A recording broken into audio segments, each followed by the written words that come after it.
Okay, I think everybody's here. Thank you for attending. Microphones off, please. Cameras optional. We have a representative from legal with us today, and this is to go over some of the issues that have been raised. The phrase avoidable containment breach has been used, and we would strongly advise against perpetuating any such thought, lest that get out, and HR need to step in. Our facility features state-of-the-art monitoring as well as reinforced quarantine wings. So any containment breach that may or may not be currently happening is not easily avoidable, and we would dissuade you from saying otherwise. As well as this, multiple safe rooms are clearly marked for your convenience. In the unlikely event of a T-virus exposure, please remember panic is unproductive. Sprinting attracts attention, and elevators are, legally speaking, a mistake. I'm sorry, you really shouldn't say T-virus. It puts us in a very difficult place, legally speaking. Sorry, an unbranded viral event. We are proud of our long-standing partnerships with local authorities as well as private security and former STARS personnel who definitely signed their exit paperwork. And should any expletive hit the fan, we will use our NE Alpha protocol to contain any other breaches. Jesus Christ, how's it learning doors? Learning is a part of growth. Excuse me, it seems like we're losing Containment B. Containment B was always more of a guideline. Jesus Christ, that means I'm in marketing already. Umbrella's mission has always been clear. Our business is life itself. And occasionally, undeath. But mostly life. Should an unsanctioned and unbranded viral event happen in your department, remember the 3 C's. Calm, compose, clear your hard drive. We will not be taking any questions at this time, and I need to go and deal with a completely unrelated event. Please remember to log this conference call as part of your daily rest time, and remember to log out of your shift at the end of the day.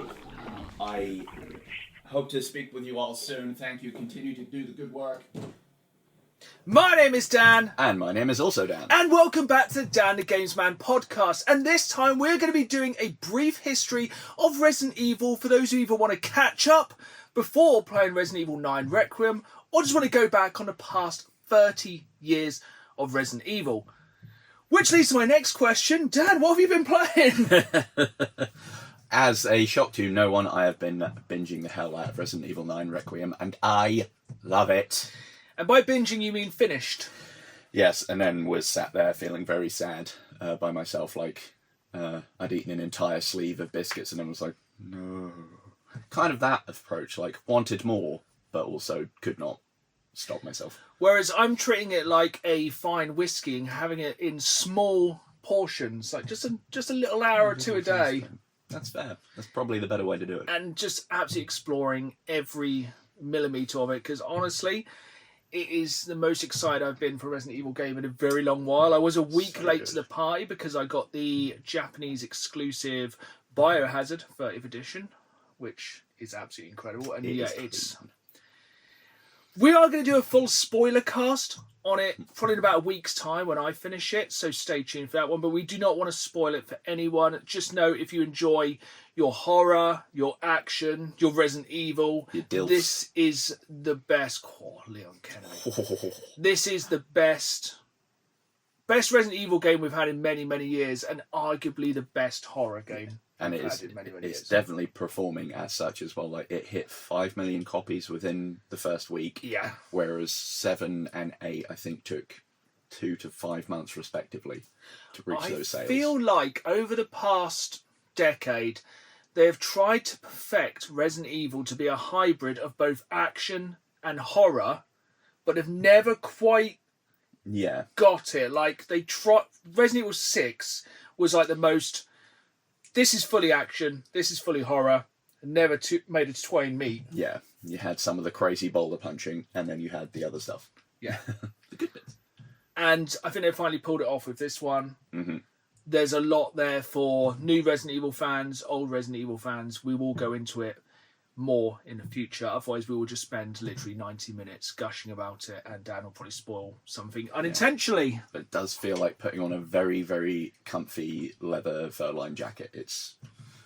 It feels good. It's good to play. It looks good. It's great, and it's gory, and it's scary. And Like we love buckets it. of blood. We got them. Literally buckets of blood. What else have you been playing? So the theme was apparently raccoons for me because I've also been playing Donut County. Fantastic game if you haven't played it before very on Games Pass. Yes. Yes. Very fun. Silly, but I'm As always, one end of the spectrum to the other. pretty much just wildly bipolaring around my games catalogue. But yeah, it's just daft. At first I was like, am I really going to vibe with this? I don't know. It's like those hole.io things on browsers. But it didn't take long before I'm just like yelling at things to get in a goddamn hole and just loving the chaotic nature of the raccoon that you play as. Yeah. It's very fun. I reckon. Have you finished that yet? Because that's short. Not yet, no. I binged a good chunk of it in one go. I was like, more. Then had to do adult stuff. That's very good. Anything else your end? Just been catching up on season 2 of Battlefield 6. I think we've just had week 3 or 4 of challenges. Yeah, I think week 3 dropped this morning. We're recording on a Wednesday this time. Yeah, it seems like it's very engineer heavy, the challenges this week, which suits me quite nicely. Mm-hmm. And I'm quite glad that so far I've not had a great deal like, do this in Gauntlet or Battle Royale, because I don't want to. No, I think they very much recognise the fact that everyone wants to be playing either Conquest or Breakthrough, especially on the new map at the minute, because we are so back, boys. Oh, yes. The new map is sick, and we have another new map dropping next week, I believe it is, yeah. And also Night Ops, which is going to be sick. So we'll definitely be talking about that more on the next podcast because I'm very excited for that. Does mean anyone that has a torch on to help with the bullet spread is going to be just... It's going to be worse. Anyone who has the infrared scopes, because I've been playing one of them on my engineer and they are OP as all hell. Yeah, I won't be one of them. I just like having it on when you got the turrets and whatnot and you're like, no, I can see you, go away. Yeah, they're absolutely fantastic. Yeah, I've been just loving it so far. So much far that actually Saturday night I'd played a couple of rounds and I was getting my absolute ass handed to me and I was like, do you know what, I can't be dealing with this tonight. I'm going to finish the campaign. And how was? Honestly, I was kind of pleasantly surprised how good, or should I say, how much like a solid 7 out of 10 the Battlefield 6 campaign is. I think that is quite a high bar, to be fair, these days. It's basically like you watch a Michael Bay film for like the explosions, you don't watch it for the story. They have story in Michael Bay films. That's basically what it is here. It's like 1 minute you're like, have you played much of the campaign? I've played the first like 3 or 4 missions. Have you played the mission where you invade Gibraltar? Yeah. See, that's sick. That's a quality That's mission. really cool. There's another couple of missions later on, which is like Night Ops, ironically. Which are really cool. There's like a level where you're just in a battalion of tanks. That's pretty cool. And then the ending is ridiculous. It really reminds you of kind of Call of Duty 4. Oh, okay. In a good way. I don't want to spoil the campaign for anyone wanting to play it. But it's just like, it's just a classic. It's a series of flashbacks. Why? To explain the character turning. It's like, we all know this is going to happen. You don't just have it as a load of cool things. Don't try and like shoehorn in a story where, oh, this person, and like they bring in characters and we're like, are we going to know who this person is? Because I have no idea what's going on here. And yeah, it reminded me of like a Modern Warfare 2 storyline, but kind of with less Russia. Okay. For obvious reasons. Because now we have Pax Yes. Armada, or Armata? I don't know. Depends on your accent with it, I guess. Yeah, solid campaign. Would actually recommend it. Yeah, I think it's a very telling thing that you went off to it optionally by your own leave rather than Black Ops when we both had to play it under sufferance. Yeah. And yeah, I'd never play Black Ops again, but yeah, like watching Battlefield 6, big TV, big graphics, loud bangs, Nice. things go boom. Destructible things. Yeah. Very fun. And yeah, much like yourself, I've also been playing a lot of like kind of carrying things on. Like I carried on, been doing more Mario Galaxy. Every Galaxy I get to is new and fresh, and I love it. More Divinity. Excellent. Still really enjoying that. Sometimes you get like... It's one of those games, if you sit down for an hour, you might just have an hour of conversations. The Konami problem. So it's definitely one of those ones where you kind of need to put a good afternoon aside. Because you don't want to miss any of like the lore, but also you don't want something to literally just rattle on for an hour and you're like, I want to go and set fire to something. Yes, stop spouting exposition at me, please. I need to do violence. But yeah, that's very good. Mm-hmm. And then I played one final thing this past fortnight, and that was, ironically, Marathon. Ah, yes. Marathon. Again. I avoided it. See, I tried the Server Slam, which sounds way more exciting than it was, because it didn't even seem that busy. I've heard it wasn't the most subscribed thing ever. It's a difficult one. Because I think with something like that, if you're not 100%, it's not worth jumping in. I quite like some of the mechanics, but the menus for like... Basically, the idea is you are dropping in to get better equipment to upgrade. Okay. But it feels like the kind of upgrade and the weapons kind of modding is really obtuse. Love that. And like the menus are clunky, and the menus remind me of like Fallout 1 and 2 and like Baldur's Gate 1 and 2. Like just a grid of just stuff. No. And woe betide you become over encumbered in that game because you walk like you have broke both your legs and then had them tied together. Perfect. And like... Which when you're under time pressure to get out of somewhere. Yes. Come on, that. But like, because you have the same extraction thing. Obviously, it's an extraction shooter for those who don't know. Teams of 5, teams of 3. I think it is, except no one worked together at all. You can wander into other teams and there might be fights, but no one I saw really had a fight. And it seems like you can put 90% of the enemies, including other players, you can put down really easy.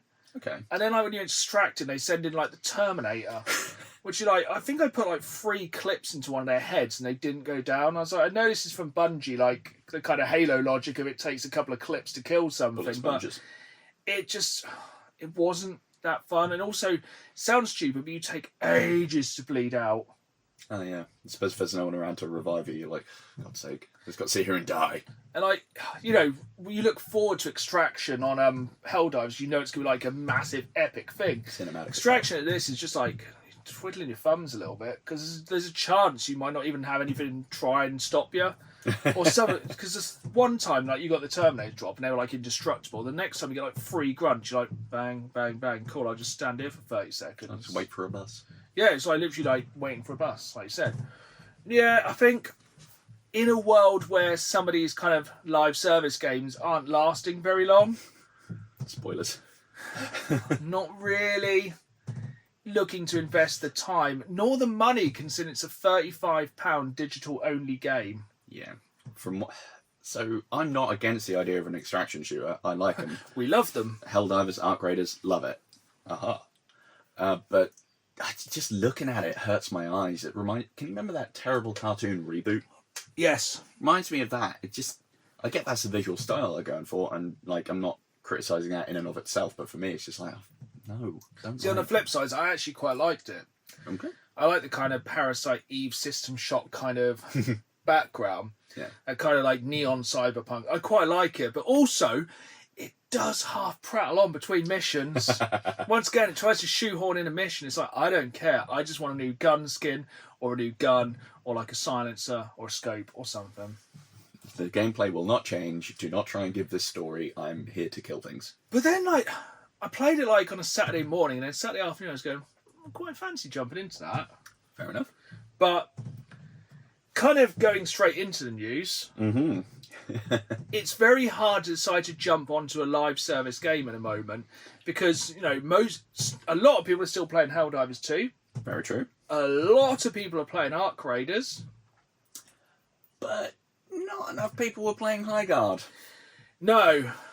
And as of time of record, no, my date isn't on there yet, the servers for Highguard are being permanently shut down tomorrow, so March 12th. So we're gone by the time you hear this. So, too late. So, it launched on January 26th. I know the numbers of this, if you don't know. Yeah, Yeah, I want to say January 26th. It's 45 days it lasted. Nice. Which is 2.2 Concords, I think. But it was, correct me if I'm wrong, a free-to-play game. It was, which kind of makes it worse, in a way. The kind of thing I don't understand is the best thing to do, because it hasn't had the greatest launch of all time, just to bin the entire thing off and give up? Arguably, no. Like, I'm going to go on some other news, like, because this links quite well. The Division 2 is now at its highest player count of all time. A game that dropped in 2017? Well over... No, I think it's over a decade. Ooh. I think it's over a decade. Regardless, it's many, many years since the Division 2 dropped, and it somehow now has its highest player base. Yes, that was a paid game, which you can now pick up for like £1 or $2. Yeah. But that's a game that Ubisoft have somehow brought back from the brink. Very much like kind of when Cyberpunk 2077 first came out. It was very broken. Now it's very good. It's like... But the problem is, was the core mechanic in Highguard just garbage to begin with? See, I didn't touch it because I looked at it and went, ha ha ha. But all accounts were that it had semi-decent amounts of players. People that played it liked it. It had one main mode that was kind of propping it up, which isn't good. But to your point, I think just seeing it didn't hit metrics and going, nah, maybe it wasn't the right play. Because I think Tencent were a sort of secret backer and then they pulled out. But to see that there wasn't any sort of anything paving the way financially for them to get a leg up and see, maybe if it was just like a 6-month probation or something, to just go like, no, and in the bin with it. A bit weird. So a lot of the rumours floating around the internet, not that we listen to rumours, are that it's being written off as a tax write-off. So glorious. But again, it just sucks for the people who've made that game. You got to think that probably took them many years to make. And it's like anything. Like, say we made a podcast and then we just don't release it. Yeah, it's like, cool, we've just wasted our time. Or like, say if you're an artist and you paint like this incredible picture and then you just burn it at the end. And it kind of, like, I get that as a free to play they're already going to be on the back foot, but at the same time, it's like, it's a free to play. The barrier to entry is so much lower.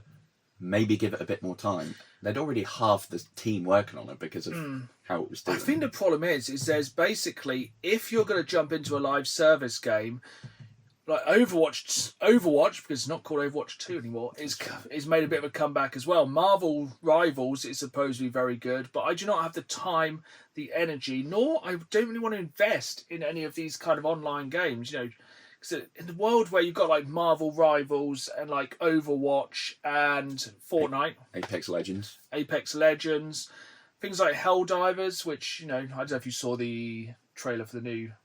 Yet another war bond. Yeah, another war bond, which looks sick. But that's the thing. They're just cool little add-ons. Yeah. They don't support the game. Well, they probably do support the game financially, but they don't feel so aggressive. Take something like Battlefield 6. You turn it on, it's like, buy, instantly when you turn it on. You can't even get to the menu without it recommending 4 things for you to buy. Yeah, the amount of times like you open it, it's like, do you want to get Battlefield Pro? It's like, no, I told you yesterday. It's like...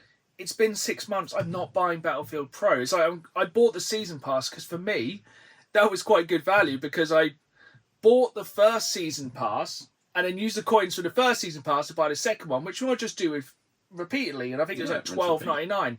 I'm happy to pay that much to give me something to chase. Yeah. Yes, it is a virtual carrot in front of the horse, but still dopamine, isn't it? Yeah, I love it. I'm still enjoying it.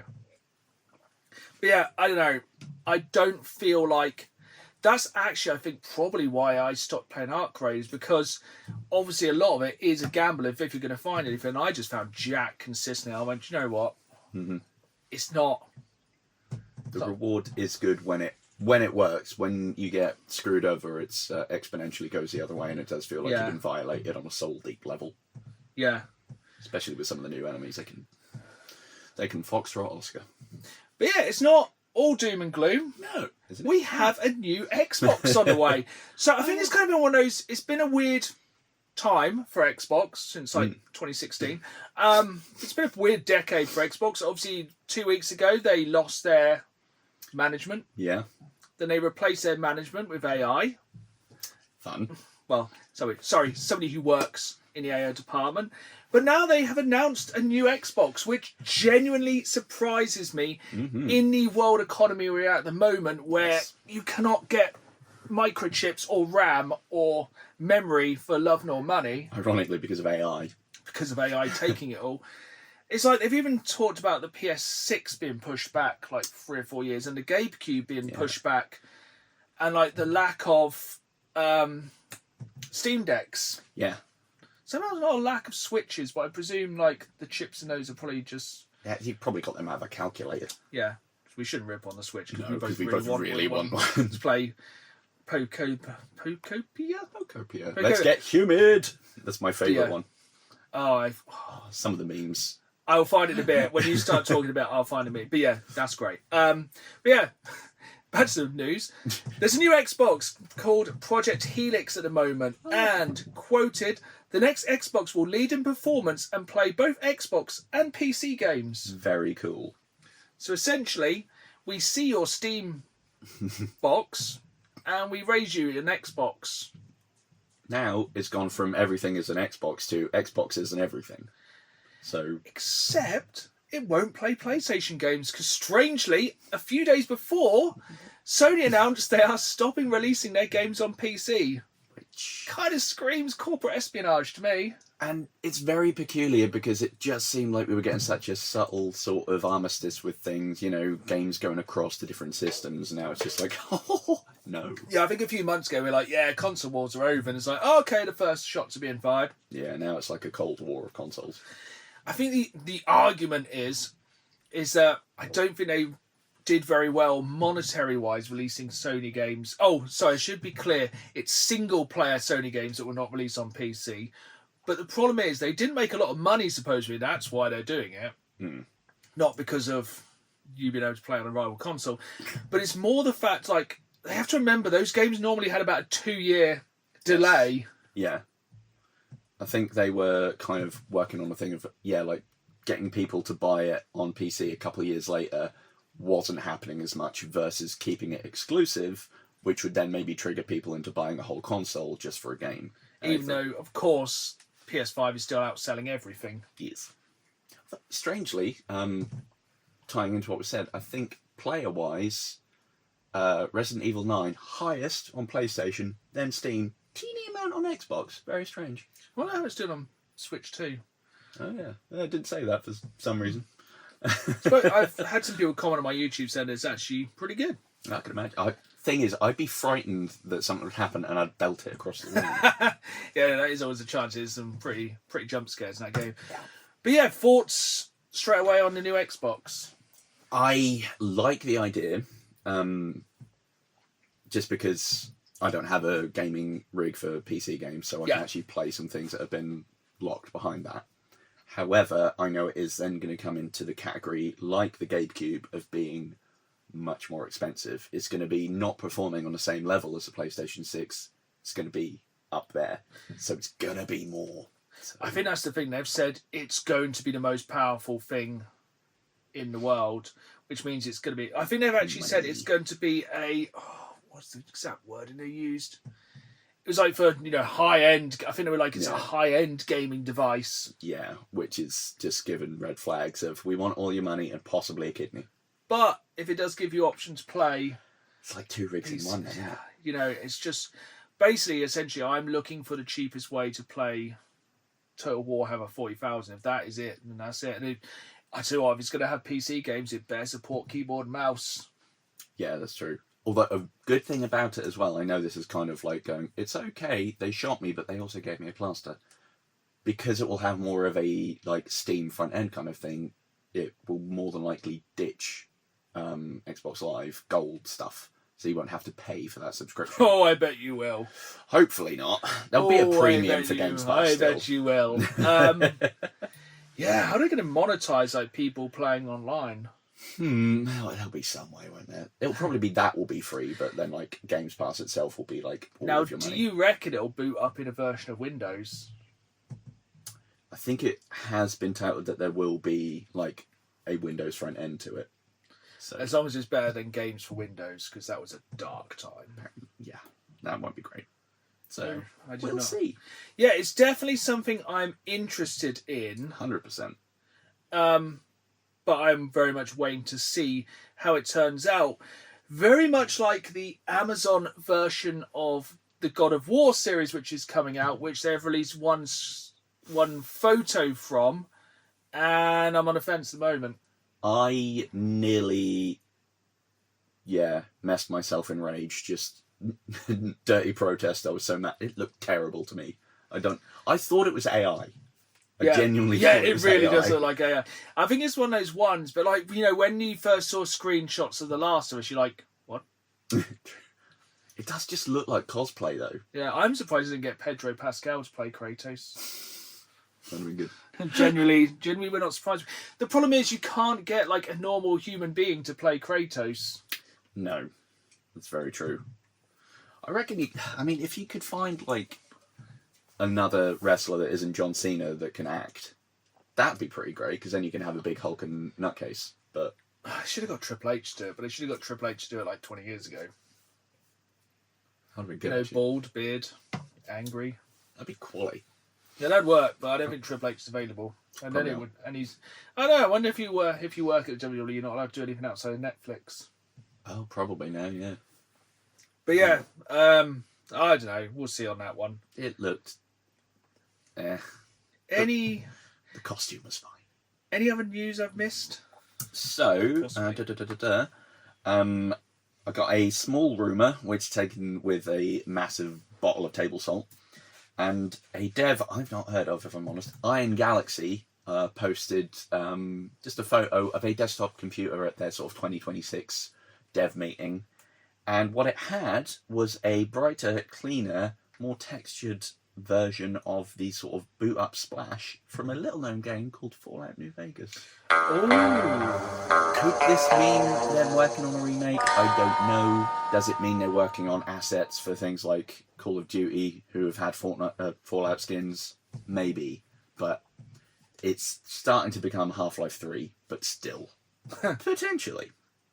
I think we're at a race in a minute of what we can get first. The new Bethesda game, GTA 6, or what's the other one we always joke about? Armageddon. Yeah. I don't know. Oh.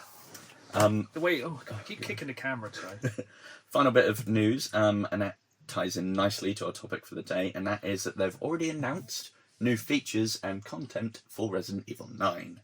In May, we will be getting a photo mode, hooray, Ooh. and just what we want to There's look a selfie of a zombie. I just want to see if I can get Leon to do kawaii poses. And also a mini game, which better be. It's Mercenaries. It better be. If it's gonna like be Cooking Mama, I'm Mercenaries, going to isn't it? scream. Yes, and then new story content is on the way, but they're like, it's going to take a while. I was like, fair enough. Imagine if the DLC was like Umbrella Corps. I don't think that's even on my list today for anyone who did, for everyone who didn't play Umbrella Corps. It was essentially like a squad-based shooter with zombies in it. Sounds sick, was not. Yeah, I'm trying to say, they've had so many attempts at terrible multiplayer ones. I think I played that. Was that PS4? PS3. Maybe I'm thinking. There's a couple then, because I played one terrible one that was like built in Unity, and that was in the last 5 to 10 years. And that was awful. It was genuinely terrible. There was no story at all. It was just PvP, but there were also zombies wandering around. I do know the one you mean. Was that the multiplayer for 7? Might have been. And then they Was did it it the one as you a stand. downloaded? I can't remember. Because there was Reverse, Yes. and then there was this other thing that I'm remembering. Because I remember the one we were running around like Raccoon Police Department as Leon, but then somebody else was playing as a tyrant and somebody was playing as Wesker. It made very little sense. No. Should have been cool. Was awful. Absolute segue. Have you seen the next skins that come to Fortnite? I'm going to assume it's some other like pop star that I've not heard of. No, they are doing a Grace one from Resident Evil because why not? But they're also adding Team Rocket, and you can have Meowth as a pet. I hope if you get downed as them, you do end up just blasting off. Otherwise, 0 out of 10. Yeah. Maybe one day. I reckon if you could play as Macho Man Randy Savage in Fortnite, that's probably my limit. Yeah. That's when I'd jump on. We're in March. We are somehow in March. Are you prepared for March? I'm prepared to not see sun as of the 19th. In case you guys didn't know, I'm very excited about Crimson Desert. Which I'm sure we'll get to talk about on the next podcast, because I think we both thought, Resident Evil would keep us busy for a while. It's kept me busy for a while because I was a week behind, but we were like, have you pre-ordered Crimson Desert? Not yet, probably because I can't be bothered to get a physical.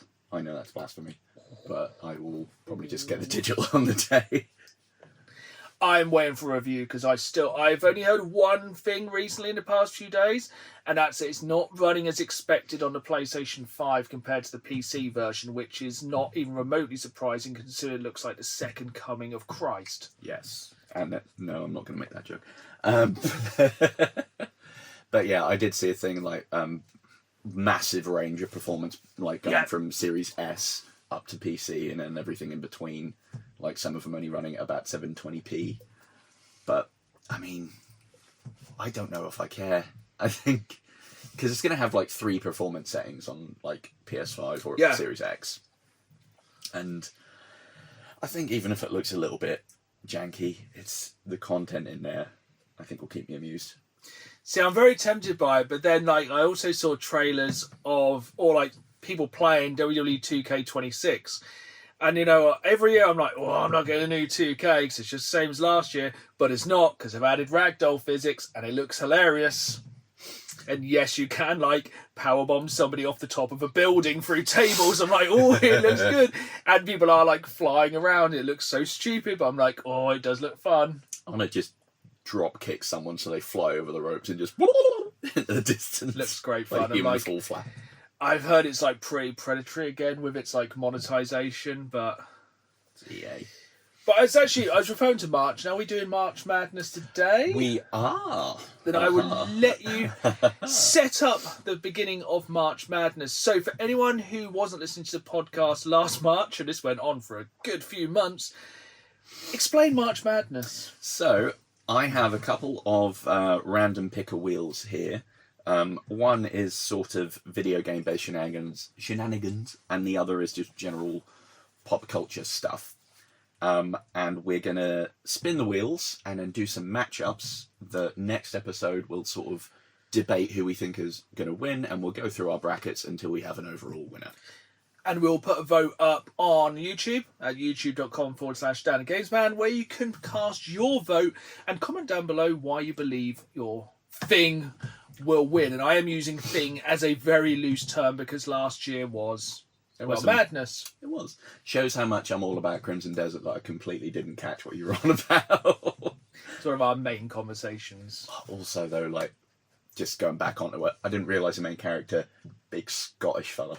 That's going to be 3 main characters. This is very good. And he likes to pick fights with the city guards, so...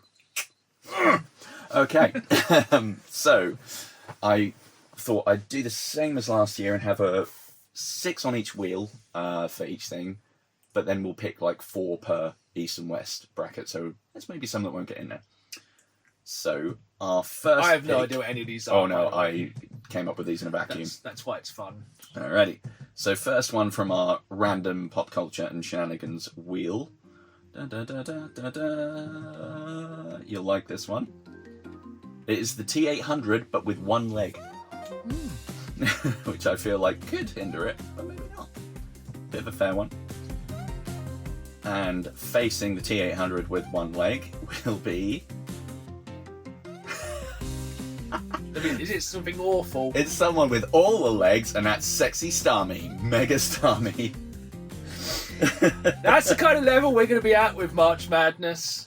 Still annoyed I didn't buy that card at the weekend. That's a good one. That will come round. Sexy Patrick Star. Big Patrick. Mega Patrick. Okie dokie. And back to our other wheel.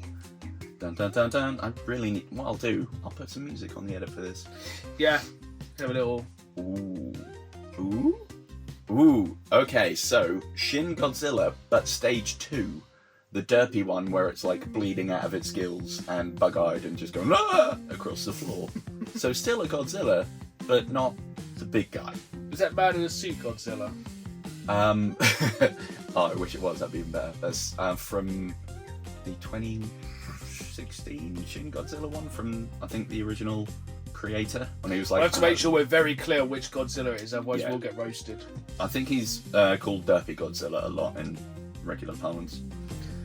That's quite a large competitor. And that is going to be face. Oh no, they're boned. 4 Helldivers, but with no stratagems. Oh, that's just harsh. No stratagems. Yeah. Otherwise, like I thought they could just orbital bombard things from the moon. I still think you could probably orbital bomb blah blah blah blah blah. You can still do something to Godzilla. I'm sure it'd be fine. I reckon. I mean, you could take out a Bile Titan. Yeah. Right. Well, times. Yeah. Probably about the same size as Godzilla. And like Shin Godzilla Stage 2 is probably about the size of a lorry, maybe. He's not like full size. Okay, not big Godzilla. Yes. Okay, and our next one will be Freddy Krueger. Ooh. Keep your kids away. I know, right? Versus. I've not gotten any of my really stupid ones yet. None of the really stupid ones. Ah, don't worry, here comes one. Oh. Ah, that was nearly hilarious.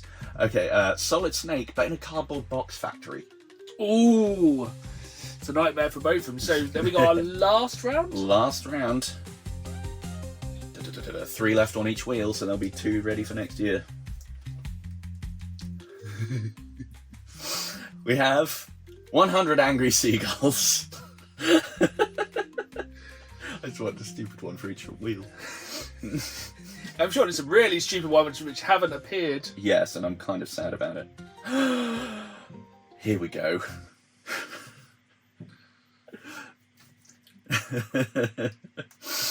Attorney General Pam Bondi, but with the T-virus. Well, there's a matchup made in hell. So yeah, we will be putting up the first round vote on YouTube probably a day or 2 after this drops, so make sure you head there and cast your vote. But more importantly, leave your reasoning why. Yes. We don't want everyone just to make snap decisions. We need some real input on these important and then battles. We'll take your input and each of us will pick a side and argue each fight. And if you're interested, the ones not used on the game side were 3 Arc Rocketeers, which would have been just God mode. The Nemesis. 3. I know, right? Well, the Nemesis' weakness is rocket launchers. Very true. Inspector Gadget, but with unchecked psychopathy. And J.D. Vance with the ability to throw an infinite amount of sticky couches. So, I think we got away quite well. To be honest, yeah. Some of my shenanigans got left out there. You still get 100 seagulls. We'll carry on the sanity with another story from the dark recesses of Reddit.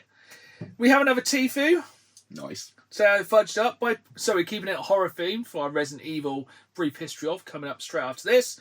Tfue by playing Dead by Daylight with the window open. Uh-oh. I take it you play Resident Evil in a dark room. Yes. Yeah, good. Gotta be done. Yeah. If you play horror games not at dark, or normally not at night. If you can, always play horror games at night, otherwise you lame. So I was at my sister's and her partner's house this weekend and we decided to play some video games. I've always wanted to play Dead by Daylight. We all had the Xbox Games Pass, so downloaded it and started playing. It was the first time any of us played this game, so we're figuring out good tactics and how the enemies worked. As it was our first time, there's a lot of scare moments with shouting and screaming. 30 minutes into the session, the door knocks. This is how the conversation went. So there's 2 voices here, but I'm going to try and do both. So, this is the policeman. Hello? This is the person. Hello? It's the police. Open the door. They walk in and see 3 TVs, all of us sitting on a sofa holding Xbox controllers. We've got a call about a domestic situation. We've got a call with someone screaming, he's got me, but I think we can see what's going on. The police were relieved because they were hungry. We offered them crisps and they went on their way. That's how it ends. That's it. That's the entire story. Here you are. Quality. Have some crisps. Good day, sir. Top comment, if this is true, that's just hilarious. Disarmed with crisps. I like it. That last bit is relatable. I always loved that game, but I just can't play anymore because the amount of anger it makes me feel really isn't good for me. I thought it was relatable about giving the police some crisps. Yeah, I could probably be bribed with crisps quite easily. My buddy created this super hilarious inside joke where he'd play the killer. He'd put us up on the hook and just keep making hang jokes with a certain voice. Hang in there. Hi, how's it hanging? Don't hang around too long. And then final comment, because we've got a lot of Resident Evil to talk about. No, dang, dude. You're well hung. Dick jokes. Oh. Right, brief history of Resident Evil. We are going mainline games. I've taken this from an IGN article because some of these games I've not played in well over 20 years. And even if you had played them recently, they're so bat-crap crazy. Yeah. Difficult to keep on top. So we are going to go all the way back. So these are in chronological order of the events that happen in the game. So the starting point of Resident Evil 0. why it doesn't say that the new one annoys me. So July 23rd, 1998. The Bravo team of Raccoon City's police elite Stars division are dispatched to investigate a number of murders in the Arkley region. The team believe evidence can be found in the area's mountains, but their helicopter crashes before they can reach their landing zone. Survivor Rebecca Chambers makes her way towards a spooky-looking mansion in an attempt to find the rest of Bravo team. Before she makes it to the house, Rebecca, along with her newly acquired convict companion, Billy, remember Billy? Oh, Billy yes. Cohen, come across an abandoned train facility where they discover that its former director, Dr. James Marcus, along with former partner Oswald E. Spencer, were responsible for a new biological weapon dubbed T-virus, a deadly infection that turns humans into zombies and other monstrosities. Republicans. Don't have the most amount of love for Zero. Don't dislike it, but it's fine. I played Zero after I played the remake of Resident Evil on the GameCube, and that was very, very good. Mm-hmm. I think it was released before the remake, and I think I only ever played it on the GameCube. And I tried to go back and play it recently on PS4, and I found the lack of inventory space very annoying. Yes, that's always a failing of some of those ones. And then, yeah, when it's a lot more laborious to clunk around everywhere, it's kind of backtracking for those items or storage a little bit. Were there even storage boxes in Zero? I don't think there were. I can't remember. I just remember there being a lot of being on a train and a lot of spiders. So, like, Greater Anglia in general. Yeah. Okay. Anything else to add about Resident Evil 0? We're going to really go over this one, I think. There was a big scorpion. There was a big scorpion. I did quite like how they tested I like how they tested the T-virus on animals. That sounds weird out of context. Animal testing's great. Do not... Actually, I probably will capture that point. But, yeah. It's always that kind of classic... We pumped a gorilla full of drugs. I hope it doesn't escape and kill everyone. Next diary entry. It escaped and killed everyone. I'm the last one alive now as I write, and then it just blood on a page. Basically, yes. Yeah, it's basically the start of some really bad company decisions. They double down each time. Resident Evil 1. July 24th, 1998. So the day after... That'd have been a cool name, Resident Evil the day after. That would be nice. Would have made sense the first time round. The STARS Alpha team is dispatched to find what happened to the missing Bravo team. Bravo team really didn't do their job very well. Didn't have a great day. Their search leads Jill Valentine, Chris Redfield, Barry Burton, and team leader Albert Wesker to the aforementioned Grand Estate, the Spencer Mansion. I think Wesker might come back up later. Wesker. Spoiler alert, he not good. The gang splits up and discovers the horrible fates of the missing STARS members who have been decimated by the monstrous results of the T-virus. As it explores the mansion's many rooms and hidden chambers, Chris finds Bravo team member Rebecca Chambers still alive. Chambers? From Resident Evil 0. Jill and Chris eventually discover that the Umbrella Corporation, a pharmaceutical company with shady business practices, Narrow that down. understatement of the year, is behind the illegal experiments that lead to undead horrors and the odd oversized animal roaming the mansion's halls. Eventually, when they reach a sinister laboratory hidden beneath the house, the duo discover that Wesker is not actually a loyal STARS operative, but a traitor who works for Umbrella. Wesker infects himself with a strain of the T-virus as part of an elaborate plan that involves releasing a new biological superweapon, the Tyrant, from containment. Unfortunately for him, the creature swiftly kills him. No. Oh, I can't believe we lost Wesker in the very first Resident Evil game. So soon. After managing to defeat the Tyrant, the remaining STARS members escape the lab relatively unscathed. Our heroic survivors return to Raccoon City only to learn about the corruption runs deep, decide to go rogue, leaving the RPD to investigate the grand corporate conspiracy. Chris heads off to Europe, while Jill stays in the city to learn more about Umbrella. Chris is like, I'm going on holiday. Screw this. Begs the question. Before this happened, why did they have such a unit as STARS? Well, it was the special super police. Yeah, but what the hell was going on that really made them need that? Just super meth? I wonder if there is like just well, I suppose like we have like disease control and stuff like that. They're just probably not as intense as STARS, who, to be honest, seem a little bit under-equipped for most situations, considering Chris normally goes in with a handgun and about 12 bullets and a knife. Also makes you wonder, how is Rebecca even in the squad? She's 18. She's going to need a couple of years of training. Right, we're going to send in someone to go ahead and scout. We'll just send in... Same, spoiler alerts, Resident Evil 2 coming up. Leon's just the first day of his job.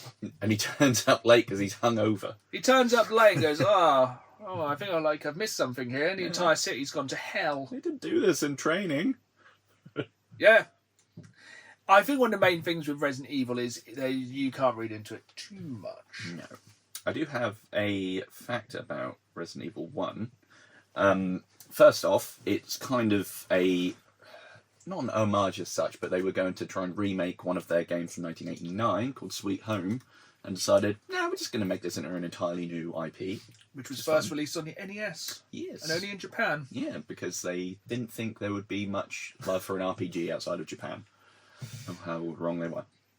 And also, the Sega Saturn port, presumably in an attempt to please the 8 people that owned a Sega Saturn, there was a unique Tyrant enemy, a gold one, a unique enemy that was a reskinned hunter, and also you could find a zombified version of Wesker in one of the minigame modes. I did not know that. I will have to go back and replay that version. Yes, and canonically, you'll see why a zombified version of Wesker is not quite going to sit well. Yeah, so this obviously goes off the original PS1 kind of time version of Resident Evil, because obviously we're kind of ignoring the other stuff which happens in the remake of Resident Evil, but stick with us. So we are from July 24th, we go to Resident Evil 3. on September 28th. So September 28th, daylight. The monsters have overtaken the city. Somehow, I'm still alive. Lasted longer than Concord. a couple of months later. So, September 1998, just a few months after the Spencer Mansion incident, and Raccoon City is overrun with zombies. Umbrella sees the outbreak. It's an opportunity to test its latest bioweapon, the experimental Nemesis, a hulking beast armed with a rocket launcher, the only weakness of these enemies, tasked with only the destruction of all the remaining STARS members. That's such a weird thing to program it with, isn't it? Sucks to be in STARS, doesn't it? Yeah. Right, you turn up, first day, the city's overrun with zombies, and there's a giant monster trying to kill you. Imagine putting that much money in R&D for 6 people. Yeah. We're going to take out these guys. Just leave them. While Jill desperately tries to escape the outbreak with a relentless nemesis on her heels, rookie RPD officer Leon S. Kennedy and Chris Redfield's younger sister Claire both arrive in Raccoon City at the worst possible time. Yeah. Yeah, it's Labor great. Day. So Resident Evil takes place the day after Resident Evil 3. Yeah, which is... I kind of like when they do stuff like that timeline-wise across the series. It's like, oh, this stuff has kind of been going on around it. Yeah, but Rather it is than very living confusing when in the you're trying to go back and look at these, even though we're just looking at the mainline games. Yes. Resident Evil So Resident Evil 2 starts fantastically. So after being separated following a car accident, Leon and Claire agreed to meet up at the nearby police station. Unfortunately for both of them, the building is already infested by the undead. Womp womp. And also, they're quite lucky the Nemesis isn't just hanging around outside still. Because obviously that's where you first meet at the start of Resident Evil 3.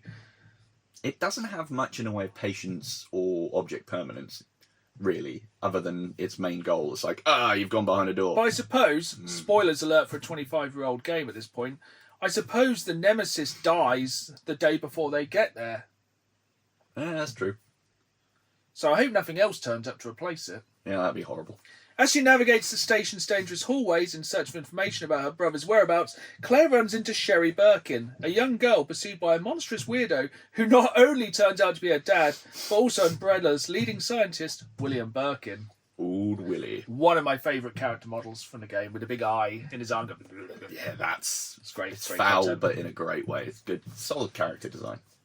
Turns out William Birkin had planned to betray his corporate masters and sell his newly developed G-virus, but he was gunned down by Umbrella before he had the chance. As he bled out, William managed to infect himself with a G-virus. His monstrous form massacred Umbrella's troops and proceeded to dump both the G and T-virus formulas into Raccoon City water supply, creating an enormous mess they have to deal with. Nice one. That's quite an understatement in the IGN. Yeah, it's weird how basically he was like, I want to steal your stuff. And then they're like, no, we're going to kill you. And he's like, well, cool, I'm going to infect everyone then. There's a lot of There's some big reactions here. some big reactions to some small... Meanwhile, Leon runs into Ada Wong, an FBI agent seeking the G-virus for her own investigation into Umbrella's corruption. The two decide to form an alliance. For now. Ooh. Leon and Ada run into Birkin's wife, Annette, who is not a big fan of the pair. They follow Annette deep underground into a secret Umbrella facility called The Nest in hope of securing the G-virus samples. I don't really want to... Nearly every Resident Evil game is always a secret underground bunker. I don't think there's a single one where there isn't. No. Even Outbreak, some of the things, it's like, what's in this dilapidated house? Secret bunker. Okay. Pretty much simultaneously, Claire also arrives at Nest in search of the vaccine for the now infected Sherry. Leon manages to obtain a G-virus sample but runs into the hideously deformed William Birkin, who mortally wounds his wife. As she struggles to hold on, Annette reveals to Leon that Ada is not who she seems. She's actually a mercenary looking to sell the G-virus to the highest bidder. What? Ada arrives on the scene and demands a G-virus, but before Leon can hand it over, Annette manages to shoot her, sending both Ada and the virus falling into the lab's seemingly bottomless cabin. Whee! So I hope she's gone. She's never going to return. That was actually a really sad moment, I think, when he played the original game. Kind of, yeah. Yeah, it was quite emotional. Meanwhile, Claire finds a vaccine for Sherry as Annette administers it to her daughter. Claire tangles with out-control William. Sherry's cured, but Annette eventually dies of her injuries. The facility is set to self-destruct, and Claire, Sherry, and Leon board a train to escape. With the nest destroyed, the crew finally manage to escape the nightmare, and on the outskirts of Raccoon City, vow to continue their fight against Umbrella, because that's when Leon goes off on his motorbike. Then they're going to Paris, which never really... That was the end of Resident Evil 2, wasn't it? Like, we're going to Paris. I think and he goes so, his motorbike, he goes, motorbike. I fell off in Spain. I'm a crab. So that was... Goodbye. September 29th. So Resident Evil Outbreak takes place between September 23rd and October 1st, 1998. So it's actually one that takes place over the longest period. While Jill, Leon and Claire are dealing with their own issues amidst a zombie outbreak, 8 other Raccoon City residents are also in desperate fight for survival. Among them is local journalist Alicia Ashcroft, who is trying to shine a spotlight on Umbrella's evil ways. So she is obviously mentioned in Resident Evil Requiem. Yes, she is the only person from Outbreak to still be relevant. So she managed to escape Raccoon City before the government annihilates the entire area with an evidence-destroying thermobaric missile strike carrying information that could expose Umbrella once and for all. So basically, I remember back in the day, it was a nuke. Yeah, that's what I thought. Whereas thermobaric is just like big bomb, innit?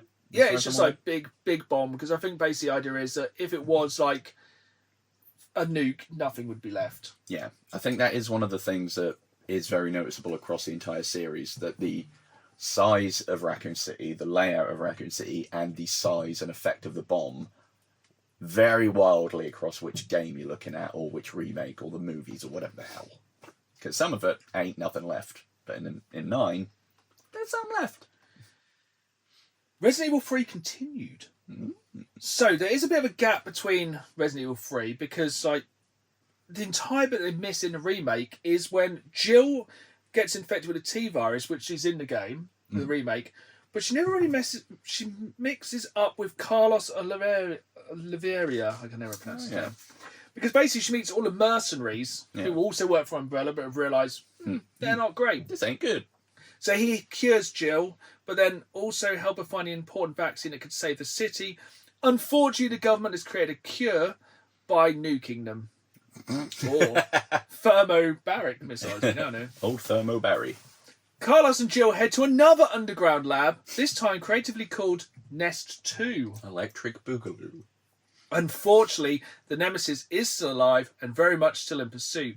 Jill and Carlos manage to take out the abomination once for all. With a vaccine sample in hand, manage to escape the city before the missile hits. Unfortunately, Nikolai, Carlos' former colleague and secret operative, is waiting for them and manages to destroy the vaccine vial.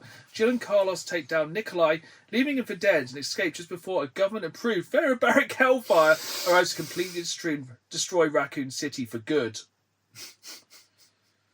And, as is tradition, they vow to take down Umbrella. With a... Wait, no. Which one am I thinking of? Which one do they leave on a jet? And they're like, we're going to take them down. I can't remember if that's 2 or 3. Or 1. I don't know. It might be Resident Evil Code Veronica, which takes place in December, just after Christmas. They have like a nice Christmas on the 27th, 28th of December. So 3 months after escaping from Raccoon City, Claire Redfield, still in search of her brother, attempts to raid a European Umbrella facility. Things go south and she's captured, taken to an island prison ruled over by Alfred Ashford, the governor of Rockfort Island. So maybe that's where she does go. True. It's one of my least played. It's actually the first one I ever played. What console did you play it on? PS2. Oh. And it was very confusing to me at the time. Yes, I can imagine. That was before I had my proper gamer head on and didn't have access to, walkthroughs.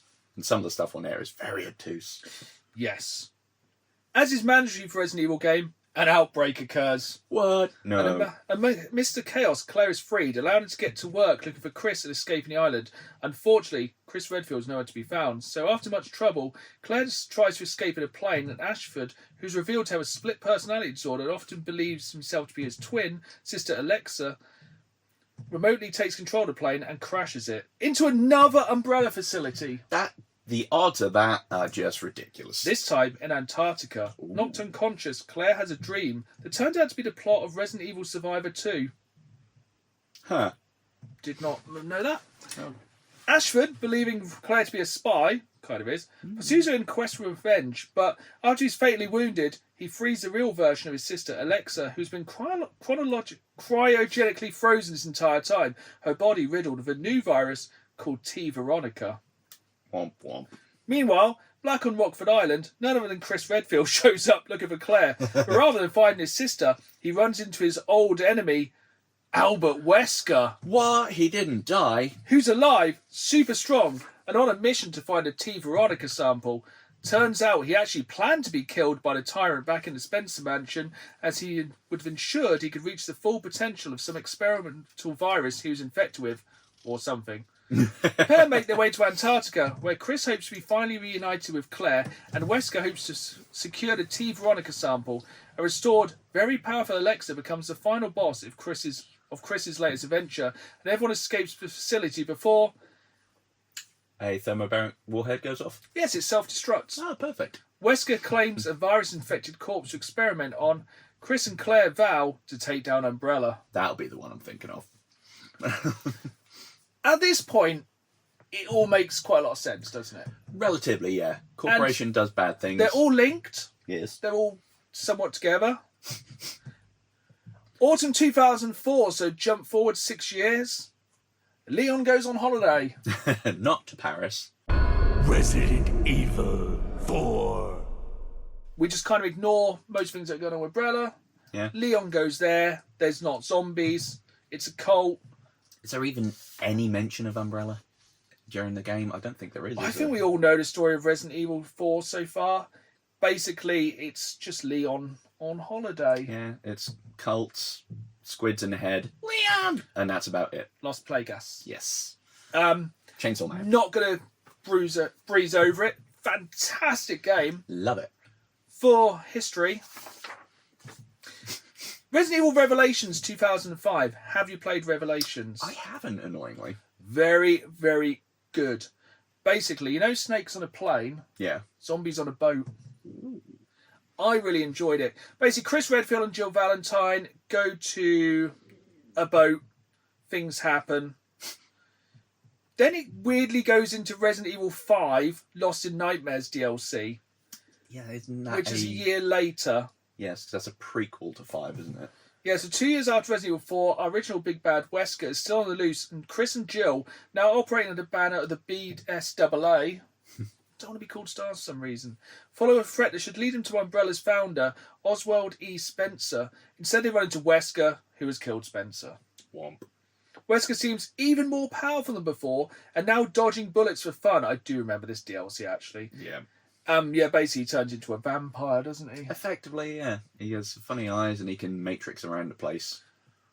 And yeah, you think Wesker's going to kill Chris, and then he doesn't. He kills Jill. Yeah, they both go careening out of a window, Yeah, I think, they don't fall out of a window into a chasm.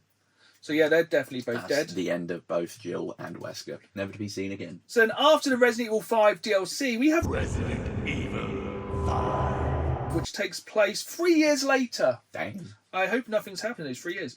So after 3 years after Jill's death, Chris is tasked with apprehending terrorist Ricardo Irving, who is selling bioorganic weapons in Africa, along with his new partner, Sheva. Come on! Chris discovers that locals are infected by a modified Lost Plagos parasite from Resident Evil 4. Yes. The duo set out to solve the crisis, but Chris has another thing on his mind. The BSAA believes Jill could be still alive. How could this be? They do find out that Jill is still alive, and that Albert Wesker is now leading Umbrella. And yeah, basically, Jill has a mind control thing in her chest, which you have to pull out with a mini game. Yeah. While Wesker's going boom, boom, boom, boom, Yeah, boom. you have to fight them both at once. It's very annoying. Also, Wesker does work out. He can stop missiles. That's true. Oh yeah, I forgot that. He's like, missile. But then you shoot it, it blows up anyway. Thus, proving my theory earlier, Weakness. weakness is rockets. Who knew? Resident Evil Revelations 2. This is one I don't think I've actually played. Is that the one that's kind of deep sea? Or was that one? Chris Redfield is now a member of TerraSave, an anti-bioterrorism task force, and finds himself trapped in an island prison again. This time his new partner, Moira Burton, who's the daughter of Barry Burton, Barry Buttons. who made the catchphrase Jill Sandwich. Yeah. Basically, island. Chris has gone to find another virus, which is in China. I'm sure he'll be back later. He likes to jump around between organisations, doesn't he? So that does actually then nicely lead into Resident Evil 6. which is just a year later, once again at Christmas. Which obviously has 3 campaigns to really confuse things. So, in 2012, a new virus is developed by a company dubbed Neo Umbrella. It's not a great start. No. Someone appears to be Ada Wong, mercenary Jake Mueller, who's immune to the virus on the account of being a child of Wesker. How dare he? I don't really ever explain how that is. Nepo baby. And then also you have the other campaign, which is Leon Kennedy trying to save the president. That was the only bit of that game I really liked, to be honest. Yeah, I like that. And then, It's because it was zombies again. yeah, Ada Wong is just doing some other things where she meets Chris in China where they are testing chemical weapons on people. Excellent. Which is why Chris went there. It is easily the most convoluted game. Very, very confusing. It's Resident Evil games are always a little bit higgledy-piggledy, but when you're trying to tie together 3 different strands in one game... I feel like some of the best parts in that game, Chris finds out who Jake's dad is and then tells me killed him. but didn't, as we all know. This is true. And then, yeah, basically nothing that has gone anywhere as yet as we know. No. since the end of 5, I don't think we've seen Wesker again, have we? No, kind of breezed over that. I mean, that comes like chronologically later. Resident Evil 7, we have a new protagonist called Ethan Winters. Welcome to the family, son. I see his face. No, I spoiler presume alert, he's ugly. he's made of mould. Mushroom Boy. Storyline-wise, much like Resident Evil 4, doesn't really add too much to the canon. Not greatly. Again, though, fantastic game. Very strong. Does reference Resident Evil Outbreak, the only other game that does up until now. Mm-hmm. Yeah. Occasionally mentions Umbrella and how they're defunct by this point. Yeah. Then there was a DLC, not a hero DLC. Basically, Chris does some more stuff. And at this point, isn't he working for, like, Blue Umbrella or something, which is meant to be people that are going around fixing all of the problems of Yeah, Umbrella? because he's become, like, way more gritty and angry, hasn't he? Yeah, he seems to be smaller and is taking that out on everybody around him. He can't punch boulders anymore. Then we get to Resident Evil Village in 2021. So after 3 years after Resident Evil 7, Ethan and Mia have settled in Eastern Europe, but find out their newfound family bliss is violently interrupted by Chris Redfield, who turns up and says things are bad. And shoots Mia in the face. And kidnaps Ethan and his child because they're made of mould. Mould, baby. Yeah. Then you basically meet a vampire, kill her. Meet a doll person, kill them. Meet a fish person, kill them. Then, Call of Duty Resident Evil takes place, doesn't it, Dan? It's so mental. It's the biggest tonal lurch I've seen in something for quite a while. So, this is where we're going to end the storyline for now. Essentially, Chris Redfield turns up with a battalion of soldiers, says, "Hold up, boys. I've got this. Chris Redfield, going dark." It's mental. It's so stupid, isn't it? Like, you go from having not that much ammo on things to just, like, they've airdropped in crates and it's, like, glowing green. Yeah, It's like, come pick I up love your it. stuff. It's like, it's taken Resident Evil, what year are we at that point? It's taken them up to, like, the late 2010s to realise, right, let's not go in with 2 people with 2 pistols. Let's just send a freaking army in. Yeah, and there's a whole squad of these guys. Do they call themselves the Wolves or something? I Oh, don't know. they just turn up and they absolutely FSU. Yeah, and to the point they have airstrikes. Airstrike. Yeah, there's airstrike. It's like Helldivers mixed. It's Pretty much. ridiculous, and I'm so glad you finally got to experience it. 'Cause It was amazing. So stupid. Like, a lot of the stuff in 7 and 8 is based around sort of the Meta-Me site, this massive mould thing, which when you look at it is just an enormous fetus. And he's like, what I'm going to do is strap this one grenade to a knife and chuck it in there and that's going to be enough, which somehow it is. It's fantastic. It's redonkulous. And then basically DLC, smash forward a bit, and Rosemary is now like Grown. 17, 18 and Yeah. has powers. So it takes us to 2037, so in the future. And then we get to Resident Evil Requiem, which is set in 2026. Yeah.